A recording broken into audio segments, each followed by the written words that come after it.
Comprendre les différents langages de l'amour. Bonjour à toutes et à tous, je suis Esther Valentin, votre coach spécialisée en vie sentimentale et aujourd'hui je vais aborder une vidéo sur le thème des langages de l'amour. J'en ai déjà fait une, n'hésitez pas à aller la voir, une petite introduction de celle-là où j'expliquais les 5 langages de l'amour. Tout a été fait sur la théorie de Gary Chapman dans son livre Les 5 langages de l'amour, mais on m'a demandé beaucoup plus de précision. J'ai reçu plusieurs commentaires me demandant des précisions, donc aujourd'hui on va pousser un petit peu la compréhension sur les langages de l'amour et leur importance dans une relation amoureuse. J'aime à dire cette phrase qui en dit long sur les langages de l'amour, c'est « j'aime comme j'aimerais être aimé ». Comme je vous l'ai dit, j'ai déjà fait une vidéo sur le sujet, n'hésitez pas à aller la voir, mais elle en dit long sur ce qu'est les langages de l'amour. Ça veut dire que je vais avoir tendance à utiliser le langage qui est le mien. Et sans le savoir, finalement, c'est exactement celui-là qui me parle, donc c'est celui-là que j'aimerais recevoir. Donc, ça va être important de regarder comment vous aimez et comment vous le démontrez. Mais pourquoi? Pourquoi c'est important déjà? Parce que c'est une différence entre deux individus. Et comme toutes les différences, elles peuvent soit nous rapprocher, nous éloigner, l'un ou l'autre. Toutes les différences peuvent nous rapprocher ou peuvent nous éloigner. Je vous laisse méditer là-dessus. Mais si je regarde l'autre pour ce qu'il est véritablement, si je l'évalue sur sa notice d'utilisation à lui, sur sa carte de route à lui, ouais, je parle de l'autre, je vais créer une forme d'ouverture merveilleuse, une compréhension merveilleuse de l'autre. Si au contraire, j'évalue ce qu'est l'autre, ce que fait l'autre par rapport à ma notice, à ma carte de route, à moi, personnelle, je vais rester complètement bloquée dans ma fermeture d'esprit et je me prive de voir véritablement l'amour. Je me prive de pouvoir l'évaluer dans la différence. Si je ne regarde que en comparaison avec ce que je sais faire moi, je vous assure que je suis finalement extrêmement limitée. Je vais vous donner un exemple par rapport au langage de l'amour. Si vous parlez une langue différente et que vous, peut-être la parole, et que vous ne cherchez pas à comprendre l'autre s'il n'utilise pas la même que vous allez juste vous dire l'autre ne me dit rien, l'autre ne me dit rien, l'autre ne me dit rien. Donc il m'aime pas, donc il m'aime pas, donc je me sens frustrée.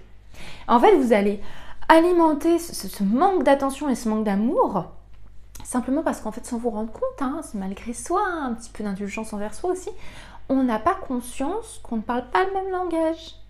Si 2 secondes, je prends le temps de réaliser que je suis aimée par la parole, c'est comme ça que je parle facilement l'amour. Entre autres, on va voir en détail quels sont ces langages. Et si je prends 2 secondes à regard sur la manière dont l'autre me montre au quotidien qu'il m'aime et que je réalise que lui, sa manière de m'aimer, c'est par exemple les services rendus. Il fait toujours attention à ce que je sois déchargée, à ce qu'il s'occupe de choses pour prendre soin de moi, peut-être ma voiture, peut-être le ménage. C'est sa manière de toujours faire attention. Peut-être toujours penser à me faire un petit plat que j'aime, à prendre le temps de me dire je t'ai préparé un tupperware parce que je sais que demain tu n'auras pas le temps de te faire à manger.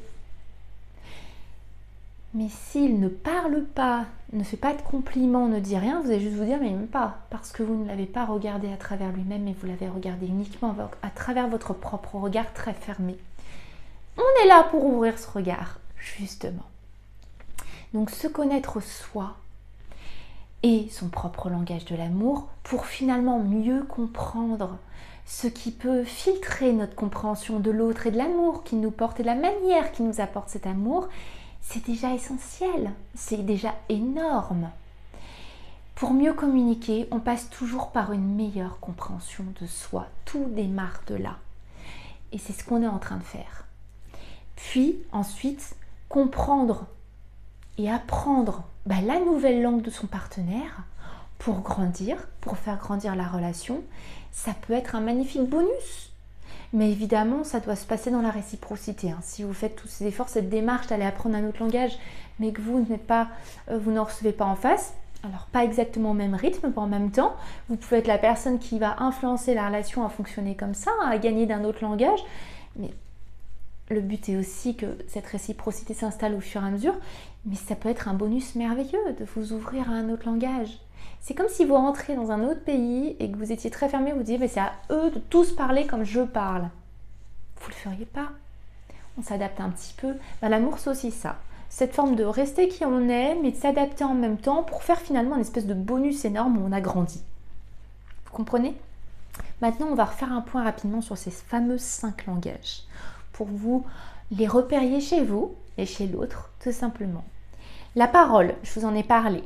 Les paroles valorisantes plus exactement. Là, on va retrouver les compliments sincères. On va aussi retrouver de mettre en avant le positif.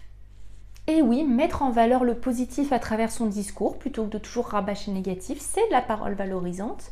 On va retrouver les encouragements par la parole.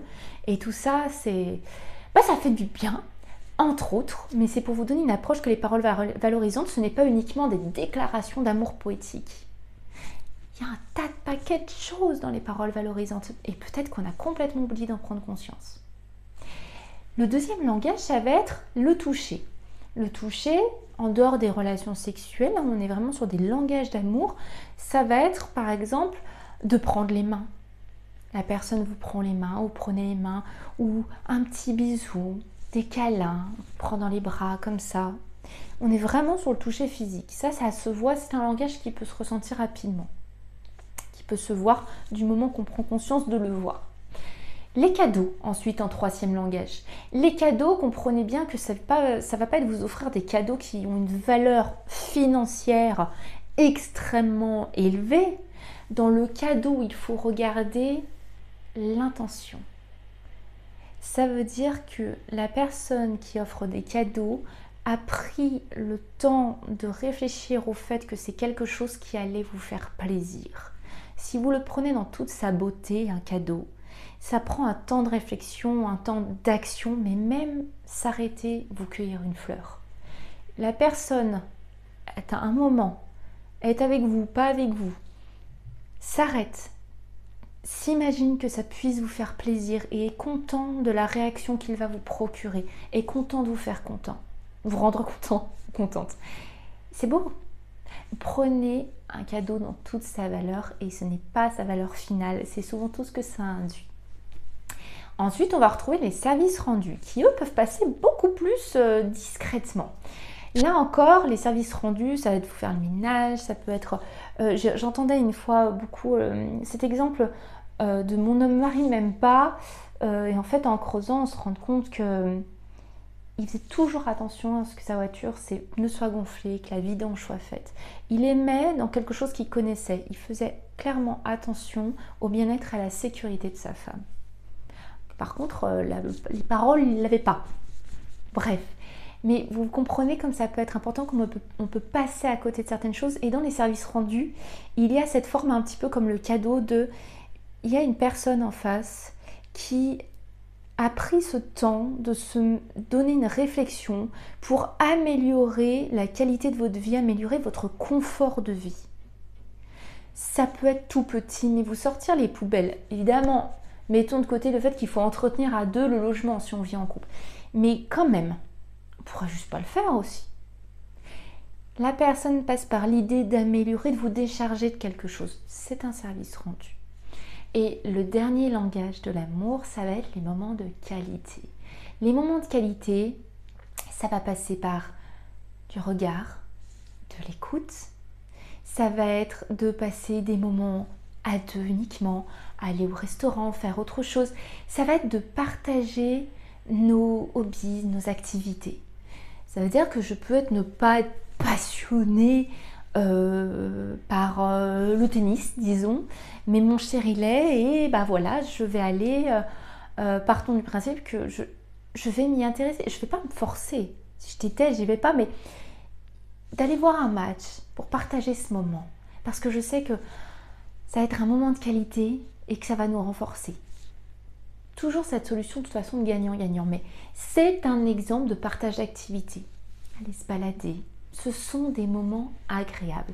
Donc le petit récapitulatif de cette vidéo, ça va être que les 5 langages d'amour, c'est la parole valorisante, le toucher, les cadeaux, les services rendus, les moments de qualité.